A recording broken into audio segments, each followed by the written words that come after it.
11장 47절에서 12장 8절까지를 자세히 살펴보도록 하겠습니다. 오늘 또 성령께서 우리 각 사람에게 살았고 운동력 있는 말씀의 권능을 풍성하게 체험하게 하여 주시고 예수님을 아는 지식이 더하게 하실 것을 확신합니다. 11장 47절에서 53절까지 함께 읽겠습니다.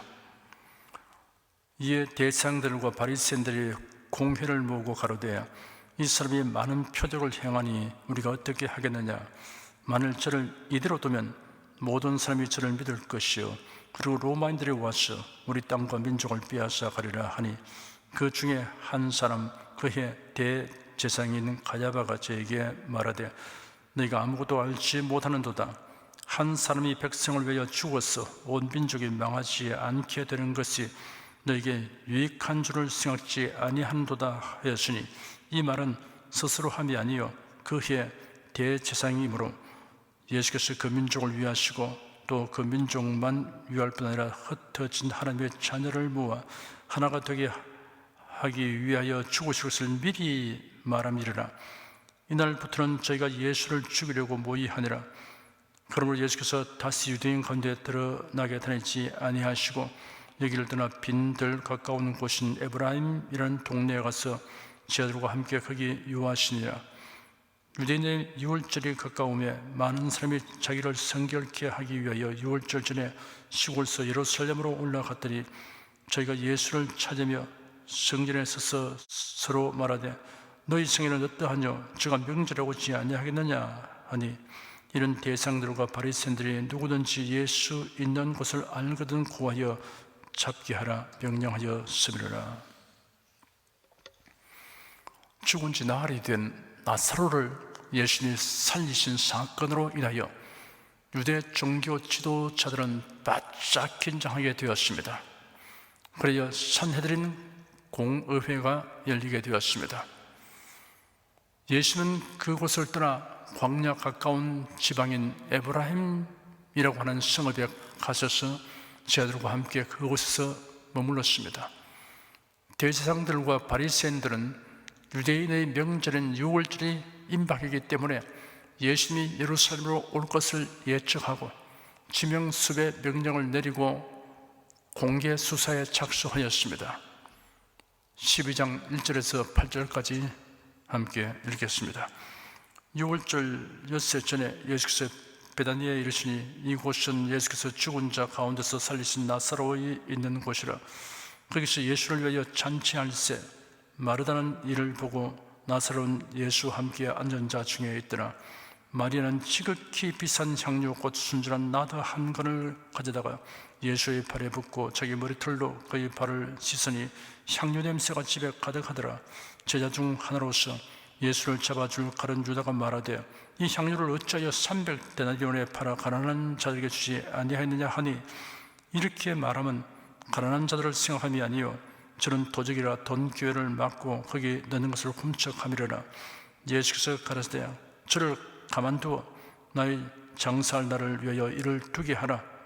가난한 자는 항상 너희와 함께 있거니와 나는 항상 있지 아니하리라 하시니라. 본문의 사건은 마태복음과 마가복음에도 기록되어 있습니다. 이 모두를 종합하여 살펴보면 그 장면을 더 자세하게 알 수 있습니다. 예수께서 공적 생애의 끝에 만민의 죄를 대속하시기 위해 십자가를 지시려고 예루살렘으로 올라가셨습니다. 예수는 베다니에 사는 나사로의 집을 방문하셨습니다. 그 마리는 나사로와 그 누이 마르다와 마리아가 살고 있었습니다. 부모님은 돌아가시고 새 오누이가 살고 있었습니다. 나사로가 병들어 죽어 장사된 지 나흘이 된 것을 예수께서 살아나게 하신 사건을 앞장에서 살펴보았습니다. 그런 사연도 있었으니 새 오누이의 기쁨은 매우 컸을 것입니다. 그래서 예수님을 위하여 잔치를 베풀었습니다. 마르다는 시중을 들고 있었고 나사로는 예수님과 함께 식탁에 앉은 자들 가운데 있었습니다. 예수님이 제자들에게 말씀하고 있을 때 마리아가 나도 향유 같은 옥합을 가지고 와서 깨뜨려 향유를 예수님의 발에 붓고 자기 머리털로 발을 닦았습니다. 그 옥합에는 대략 340g의 향유가 들어 있었습니다. 향유 냄새가 온 집안에 가득하게 되었습니다. 그 향유는 지극히 값비싼 나드 향유였습니다. 나드 향유는 인도의 히말라야 산맥이 원산지입니다. 팔레스틴에서는 향유 담는 옥합을 애국으로부터 많이 수입하였습니다. 그 당시 유대인의 관습에 손님이 오면 먼저 발 씻을 물을 줍니다. 그리고 올리브유를 머리에 조금 붓습니다. 팔레스틴에서 올리브 나무가 많았기 때문에 감람유는 흔하고 그리 비싸지 않습니다. 그런데 나드 향유는 엄청나게 값비싸고 귀한 것입니다. 그때 가룟 유다가 마리아를 향하여 무슨 의사로 이 향유를 흡입하였는가? 이 향유를 300데나리온 이상에 팔아 가난한 자에게 줄 수 있었겠도다 하며 책망하였습니다. 300데나리온은 한 사람의 1년치 품삯에 해당하는 금액입니다. 다른 자들도 등달아 분개하며 마리아의 행동을 꾸짖었습니다. 6절에는 그가 이렇게 말하는 것은 가난한 자들을 생각해서가 아니라 그가 도둑임으로 돈 주머니를 막고 있으면서 거기에 넣어 둔 것을 훔쳐내곤 하였기 때문이라 라고 부연 설명하였습니다. 가룟 유다는 헌금을 관리하고 있었습니다. 그런 헌금 수입이 많아야 훔쳐간 액수도 많을 것을 계산하고 있었던 것입니다. 다른 자들은 가룟 유다의 속셈도 모르고 그냥 등달아 동조하고 나섰습니다. 가룟 유다는 나쁜 의도를 자선 구제라는 명분으로 포장하고 마리아의 행동을 비난했지만 다른 자들은 무턱대고 동조했습니다. 다른 자들의 실책은 그들이 예수님의 마음을 읽지 못한 때문입니다. 최소한 예수님의 표정이라도 살펴보았어야 했을 것입니다. 예수께서 말씀하시기를 가만두어라. 너희가 어찌 저를 괴롭게 하느냐? 저가 내게 좋은 일을 하였느니라. 진실로 내가 너에게 이르노니 온 천하에 어디 있어든지 복음이 전파되는 곳에는 이 여자의 행한 일도 말하여 저를 기념하리라 하였습니다. 주님을 위하여 사용하는 것에 흡입이라고 이름 붙이는 사람은 도대체 주님의 사랑과 은혜가 무엇인지 모르는 사람입니다. 우리가 하나님을 예배하거나 복음을 전하기 위하여 사용하는 비용의 흡입이라는 말을 사용하는 것은 전혀 합당하지 않습니다. 우리나라는 각 도시마다 종합체육관, 실내체육관을 경쟁적으로 짓고 있습니다. 올림픽이나 월드컵 축구 경기 등으로 인해 국제적인 규모의 실내체육관과 스타디움을 많이 지었습니다. 문화시설로 문예회관도 경쟁적으로 짓고 있습니다. 중소도시에서는 천석 4배로 수백억 원의 건축비가 소요되는 공연장이 크게 늘어나 전국적으로 200개가 넘고 체육관도 200수십 개가 된다고 합니다. 도대체 이런 회관이나 스타디움이 1년에 몇 번이나 사용되는지 궁금합니다. 관리 유지비 때문에 문제가 되는 곳이 많다는 신문 기사를 읽어본 적이 있습니다. 그런데도 이를 비난하는 사람은 없습니다. 오히려 아시아 최대 혹은 세계 최대라는 말을 듣기 원합니다. 그런데 세상 사람들은 교회당 짓는 것을 보면 무조건 비난부터 합니다. 섰다 하면 교회당이다. 교회당이 너무 많다. 교회당 지을 돈 가지고 자선 구제나 해라 합니다. 불신자는 그렇다 치더라도 신자들은 이런 말에 동조하지 말아야 합니다. 교회당의 역할과 유용성은 다른 정도의 건물과는 구별되며 특별합니다. 교회당은 거룩한 집입니다. 하나님에 의하여 구별되고 하나님을 위하여 구별된 집입니다. 예배하는 집입니다. 기도하는 집입니다. 하나님의 말씀을 듣고 배우는 집입니다. 성도들이 주 안에서 교제하는 집입니다. 주를 섬겨 구제하고 봉사하는 집입니다. 불신자들이 신앙을 갖도록 하는 데 사용되는 집입니다. 복음 전도의 훈련 센터이고 전략본부이며 교두보입니다. 복음을 듣고 회개하여 새 생명에 태어나는 산슬로서의 역할만 생각해도 참으로 유용한 건물입니다. 그러므로 단 1년을 사용한다고 해도 교회당 건축은 낭비가 아닙니다. 그 교회당으로 인하여 단 한 사람이 구원을 얻는다고 해도 그 교회당이 건축된 것은 낭비가 아닙니다. 한 영혼이 천하보다 귀하기 때문입니다. 하나님은 사람을 구원하기 위하여 독생자를 주셨습니다. 예수는 자기 몸을 십자가에 내어 주셨습니다. 그러니 하나님을 예배하고 그 귀한 복음을 전하는 데 사용할 교회당 건축에 사용되는 물질은 허비일 수 없습니다. 교회당 건축은 참으로 좋은 일이며 기념할 일입니다. 신자는 가치 기준이나 가치관이 불신자와 같을 수 없습니다. 세상 사람은 교회당의 진정한 가치를 도저히 알 수 없지만 성도들은 이를 제대로 알아야 합니다. 다른 유다는 마리아를 향해 낭비한다고 책망했으나 예수님은 좋은 일을 했다고 하시며 기념할 일이라고 평가했습니다. 우리가 그리스도를 위해 아무리 많은 재물과 시간을 사용한다 해도 허비가 될 정도로 할 수는 없습니다. 주님이 주신 사랑과 은혜가 지극하고 무한함으로 감사의 표현을 허비가 될 정도로 할 길은 아주 없습니다.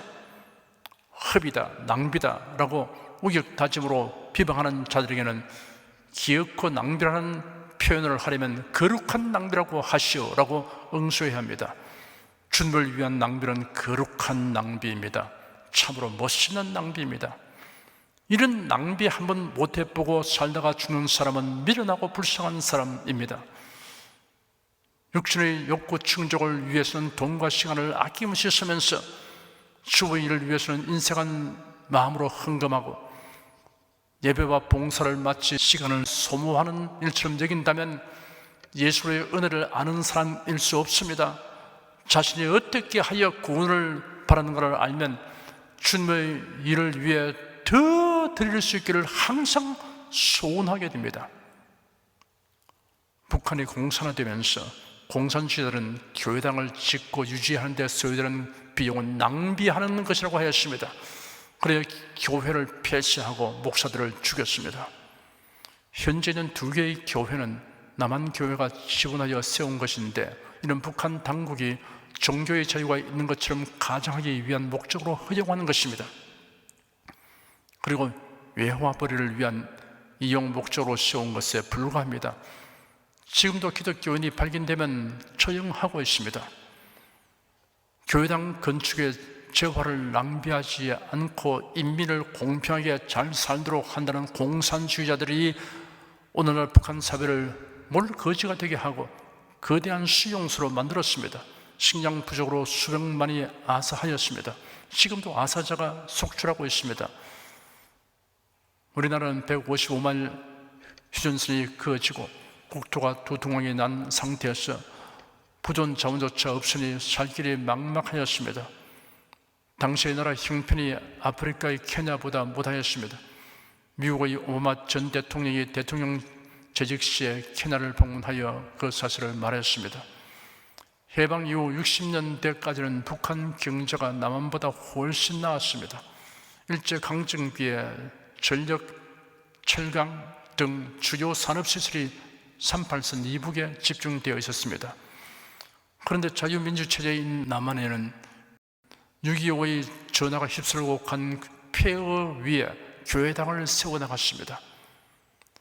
지금은 어느 마을이든 교회당 없는 곳이 없습니다.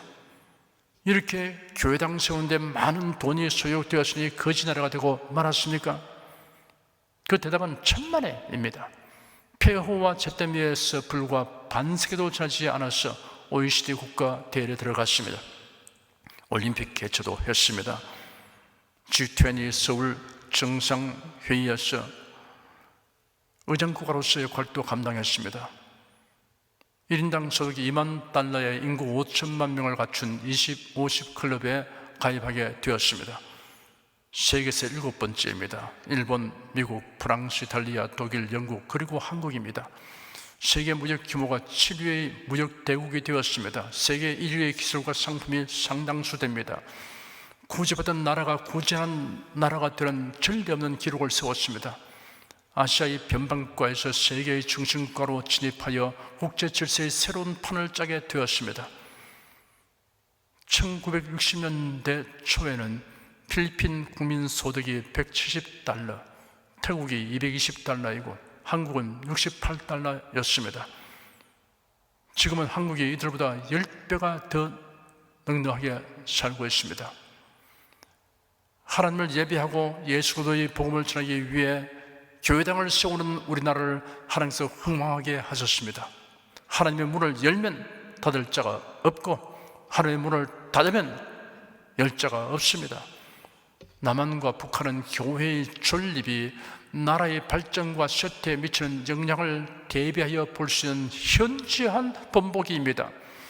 지난 22개월 동안 방역 당국에서 교회에 대한 불평등 제재 조치를 내려 교회당에서의 예배 및 각종 모임을 극히 제한한 결과에 대하여 예배 회복을 위한 자유시민연대가 지난 14일 프레스센터에서 기자회견을 가지고 발표했는데 언론에 보도된 내용은 이러합니다. 보건복지부가 공무원 7,411명을 동원해 16,403개 종교시설을 현장 수상 결과 폐쇄된 교회가 16%로 나왔다. 이런 한국 교회를 6만 5천 개라고 했을 때 1만여 교회가 폐쇄됐다는 말이라며 정부는 2주 방역 연장 정책을 22개월 동안 실시하면서 희망 고문만 쳐왔다. 그런데 실제 모든 종교시설에서 감염된 것은 4%에 불과했다. 이러함에도 정부가 인간의 기본권인 예배의 자유조차 박탈하며 독재주의적인 정책을 추진하였음을 부인할 수 없을 것이다. 정부의 예배 간섭과 통제는 헌법 20조 종교의 자유 및 정교 분리 원칙 위반이다. 정부는 교회 시설에 대해 일반 다중시설과 형평성을 고려해 동일한 기준을 적용해야 한다. 헌법 10조 평등의 원칙을 적용하라. 방역 수칙 위반에 대해 개별 교회에서 책임을 지게 하는 헌법의 개별 책임 원칙을 적용해야 한다라고 주장했습니다. 우리는 심히 우리들은 현실을 직시해야 합니다. 우리 국민, 특히 그리스도인들이 통찰력을 가지고 국민 주권을 행사해야 합니다. 바른 선택과 판단을 해야 합니다. 이를 위해 온 교회가 힘써 기도해야 합니다. 다시 본문으로 돌아가 봅시다. 마리아는 오라버니 나사로를 살려주신 예수님에게 어떻게 하면 감사를 표현할까를 생각한 끝에 자신에게 가장 감당하는 자인 나드 향유가 된 옥합을 깨뜨려 예수의 발에 붓고 머리털로 발을 닦기로 결단했던 것입니다. 그뿐 아니라 예수께서 하시는 말씀을 듣다가 도저히 그냥 있을 수 없었던 것입니다. 예수님은 제자들에게 앞으로 닥쳐올 일에 대하여 여러 차례 예고하셨습니다. 아마도 이 자리에서도 그랬을 것 같습니다. 보라, 우리가 예루살렘으로 올라가면 인자가 대상들과 서기관들에게 넘겨질 것이고 그들이 사형선고를 내릴 것이며 이방인들에게 넘겨주어 조롱하고 채찍질하고 십자가에 못 박도록 할 것이다. 그러나 그가 제3일에 살아날 것이다. 마리아는 예수님의 말씀을 믿었습니다. 선지자의 예언대로 예수께서 우리 죄를 대속하시기 위해 죽었어야만 한다는 사실을 생각할 때 복잡한 심정이 되었습니다. 우리를 구원하시기 위해 죽었어야만 하는 예수님에 대하여 자신이 지금 무엇을 어떻게 해야 할 것인가를 생각하다가 옥합을 가져와서 나드 향유를 예수의 발에 붓고 자기 머리털로 닦았던 것입니다. 우리가 주님을 향한 믿음과 사랑과 감사를 표현하기 위하여 드릴 수 있다는 것은 참으로 기쁘고 영광스러운 특권입니다. 우리가 이 세상 사는 동안 마리아를 본받아서 주님께 드리는 특권을 적극적으로 행사해야 할 것입니다. 우리가 하나님을 예배하고 복음을 전하기 위해 하나님께 드리는 것은 하나님을 기쁘시게 하는 것입니다. 빌립보서 4장 18절에 이런 받으실 만한 향기로운 제물이요 하나님을 기쁘시게 하는 것이라 하였습니다. 하나님께서는 우리가 드린 것을 더 많은 것을 거둘 수 있게 하는 씨앗으로 삼아주십니다. 갈라디아서 6장 7절에 스스로 속이지 말라. 하나님은 만물의 이김을 받지 아니하시니 사람이 무엇으로 심든지 그대로 거두리라 하였고, 고린도후서 9장 6절에 이것이 곧 적게 심는 자는 적게 거두고 많이 심는 자는 많이 거둔다 하는 말이로다 하였습니다. 예수께서 친히 말씀하시기를 주라 그리하면 너에게 줄 것이니 곧 후이되어 누르고 흔들어 넘치도록 하여 너에게 안겨주리라 하였습니다. 우리는 하나님께 감사하는 마음과 기쁜 마음으로 드려야 합니다. 시편 50편 23절에 감사로 제사를 드린 자가 나를 영화롭게 하나니 하였습니다. 고린도후서 9장 7절에는 각각 그 마음에 정한 대로 할 것이요 인색함으로나 억지로 하지 말지니 하나님은 즐겨내는 자를 사랑하시느니라 하였습니다. 우리가 하나님께 드릴 것은 재물만이 아닙니다. 시간, 수고, 재능, 생명까지입니다. 하나님께 드리는 것이 짐스러운 것이 아니라 기쁨과 행복이 되는 사람은 하나님으로부터 받는 사랑과 은혜가 무엇인지 진정으로 아는 성도입니다. 성경 본문에 등장하는 나사로의 누이 마리아는 주님의 사랑과 은혜를 누릴 줄 아는 사람이며 주님께 드릴 줄 아는 사람의 행복하고 아름다운 모습을 잘 나타내고 있습니다. 나사로와 마르다와 마리아는 예수님으로 인하여 구원의 은혜와 치료의 기적을 풍성히 체험하는 즐거움을 누렸습니다. 그리고 예수님께 온 정성과 사랑을 다해 아낌없이 드리는 것을 큰 기쁨으로 여겼습니다. 마리아가 옥합을 깨뜨려 예수님께 붓는 것을 본 가룟 유다와 미련한 지하들은 낭비라고 꾸짖었지만 예수님은 그 사람들을 향하여 가만두어라. 내가 어찌하여 저를 괴롭게 하느냐? 저가 내게 좋은 일을 하였느니라.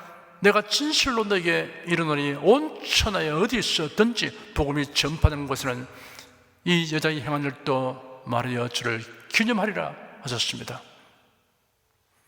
이 말씀은 주 하나님의 사랑과 은혜를 누리고 또한 주 하나님께 힘껏 드리는 사람에게 주시는 복된 말씀인 것입니다. 이름이 역사의 페이지에 기록되고 기념비에 새겨진다고 해도 그것은 결국 지워지고 사라질 것입니다. 그러나 주님께서 기념되리라고 하신 이름과 그 행위는 한날에 기록될 것이며 영영이 지워지지 아니할 것입니다. 예수께서 제 아들에게 말씀하시기를 저를 가만두어 나의 장사할 날을 위하여 일을 두게 하라 하셨습니다. 유대인의 장례법대로 하면 시신을 성화포로 사고 향품을 바릅니다. 예수는 마리아가 예수님의 몸에 향유를 부은 것은 예수님의 대속의 죽음에 대한 예언적 행동이 되었음을 의미합니다.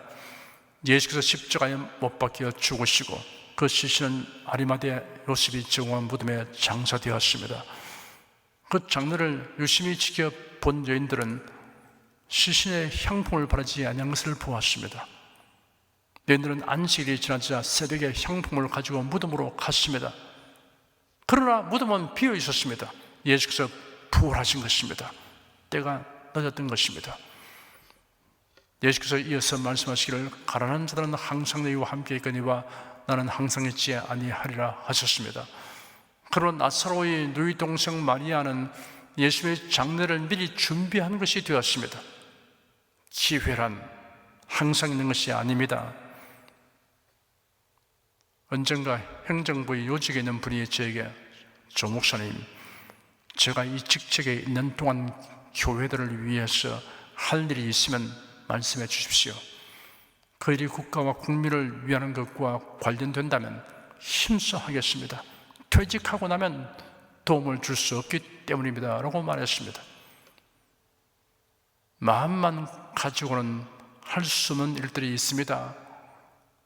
젊을 때, 사회적 지위가 있을 때, 재력이 있을 때, 건강할 때가 그래도 이 몸된 교회를 위하여 일할 기회입니다. 사회 일선에서 물러나고 달리 수입이 없고 늙고 병든 몸이 된 후에 주님을 위해 일할 수 있는 좋은 기회를 헛수고한 것을 후회하는 것은 부질없는 일입니다. 그리고 죽은 후에 후회하는 것은 아주 무익한 일입니다. 우리가 이 세상에 머물 동안 주님의 일에 힘써야 합니다.